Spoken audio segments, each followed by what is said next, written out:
अस्सलाम वालेकुम व्यूअर्स, कैसे हैं आप? उम्मीद करती हूँ खैरियत से होंगे। स्टडी विद बीआरडी में आप सबको खुशामदीद। एएनजी 201 के लेक्चर सीरीज़ का आज है 17वां लेक्चर, जिसमें हम लेटर्स पे ही बात करेंगे। हमने पिछले लेक्चर में शुरू की थी टाइप्स ऑफ लेटर्स और 3 हमने पढ़ी थी, 3 रह गई थी। तो आज सबसे पहला है letter of enquiry. Letter of enquiry ये होता है कि जब आपको किसी और से स्पेसिफिक इन्फॉर्मेशन चाहिए होती है तो आप उसे लेटर लिखते हो कि मुझे ये चीज़ किसी स्पेसिफिक मटीरियल के बारे में, किसी जॉब के बारे में, किसी भी चीज़ के बारे में जब आपको स्पेसिफिक इन्फॉर्मेशन चाहिए तो आप जो लेटर लिखते हो उसे लेटर ऑफ इंक्वायरी कहते हैं। कुछ केसेस ऐसे हो सकते हैं कि सामने वाला आपको पता है फ़ौरन से आंसर कर देगा। आपने किसी चीज़ के बारे में पूछा है तो वो खुश दिली से आपको जवाब दे देगा। लेकिन कभी ऐसा भी हो सकता है कि सामने वाला हो सकता है जवाब दे, हो सकता है ना दे। तो कोशिश ये करनी है कि इस लेटर में आपकी जो टोन होनी चाहिए वो फ्रेंडली हो, ताकि सामने वाला ईज़िली जो है वो आपको पहचान ले और आपको जवाब देने की कोशिश कर सके। ठीक है? तो ये होगा इंक्वायरी लेटर यहाँ पे। और उसके बाद अगली चीज़ है टेक्निकल इन्फॉर्मेशन लेटर या मेमोरेंडा।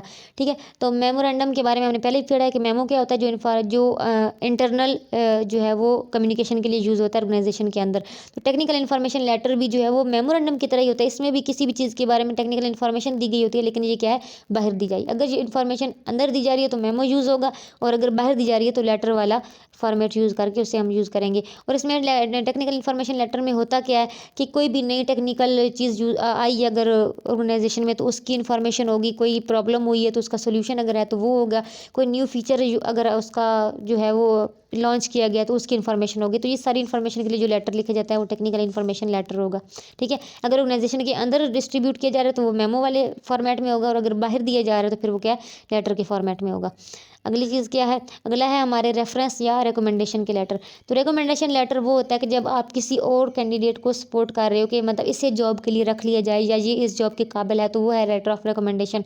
आप किसी को रिकमेंड कर रहे हो किसी जॉब के लिए, आप उस लेटर में आप उसकी क्वालिटीज़, उसकी करैक्टरिस्टिक्स, उसकी कैपेबिलिटीज़ बताओगे कि हाँ, कि इसमें ये चीज़ है और इसको ये पर्टिकुलर टास्क या पर्टिकुलर फंक्शन दे दिए जाने चाहिए। तो वो होता है लेटर। ये मोस्टली जो एम्प्लॉयमेंट के लिए या हायर एजुकेशन के लिए, स्कॉलरशिप की एलिजिबिलिटी के लिए लेटर ऑफ रिकमेंडेशन लिखे जाते हैं। ठीक है? तो रेफरेंसेस जो हैं वो भी एक एसेंशियल कंपोनेंट होते हैं। कोई भी एडमिशन आपको मिलना हो, कोई ग्रांट मिलनी हो, ठीक है, कोई प्रोसेस है तो उसके लिए रेफरेंसेस के मतलब जी ये मेरे रेफरेंसेस हैं, यहाँ से आपको मेरे बारे में पता चल सकता है। ठीक है? तो अब क्या है कि अगर आपको लेटर ऑफ रिकमेंडेशन लेना है किसी से तो उसके बारे में क्या जो है वो गाइडलाइंस हो सकती हैं। उसके बारे में गाइडलाइंस ये हैं कि आप कोशिश करो कि 2 या 3 लोग अगर पॉसिबल हैं तो आप उनसे बोलो कि आप मेरे लिए लेटर ऑफ रिकमेंडेशन लिख दो। ठीक है? तो फिर उनमें से जो होगा आपको अच्छा लगेगा तो वो रिकमेंडेशन लेटर आप जमा करवा देना। ठीक है? तो कोशिश ये की जाए, और कोशिश करें कि आप जो है वो किसी से लिखा हुआ रिकमेंडेशन लें। ठीक है? कोई रेफरेंस आप ले रहे हैं, कोई रिकमेंडेशन ले रहे हैं तो कोशिश करें कि लिखा हुआ लें, और ये भी कोशिश करें कि जिससे आप लेने जा रहे हो वो आपको अच्छे से जानता हो। ठीक है? आपकी उससे जो है वो अच्छे से बातचीत हो, और आप जो लेटर आप या रिकमेंडेशन आप हो सकता है क्योंकि आपको अच्छे से ना जानता हो तो आपके बारे में कोई नेगेटिव चीज़ लिख दे जो आपके लिए मतलब जो है वो अनफेवरेबल भी हो सकती है, या नो कि जॉब मिलने के बजाय चक्कर उल्टा ही काम हो जाए।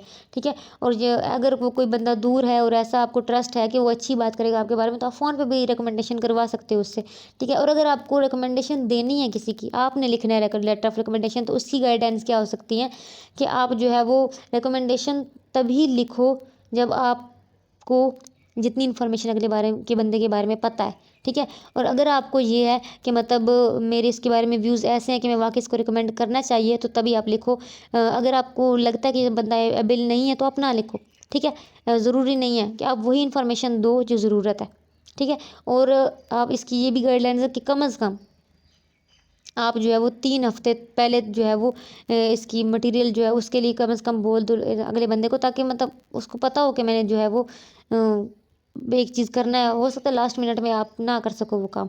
ठीक है? उसके बाद क्या है कि जितनी इन्फॉर्मेशन आपको लेटर ऑफ रिकमेंडेशन के लिए लिखने के लिए ज़रूरत है वो सारी आपके पास मौजूद होनी चाहिए। बेशक आपके पास अगर उसके बारे में ज़्यादा इन्फॉर्मेशन नहीं है तो आप उससे मांग लो, मैं रिकमेंडेशन आपके बारे में लिखूंगा, लेकिन अभी आपका स्टेटस क्या चल रहा है वो मुझे बता दो। आप उससे एक मतलब उसका जो है वो मंगवा लो, एक रेज्यूमे मंगवा लो जिसमें उसकी करंट इन्फॉर्मेशन सारे मौजूद हो। ठीक है? उसके बाद पॉजिटिवली चीज़ें उसके बारे में अपने लिखनी है, लेकिन बहुत ज़्यादा ओवर चीज़ें नहीं लिखनी। ऑनेस्टली जितना आप एक सपोर्टिव लेटर भी लिख सकते हो उसको लिखो।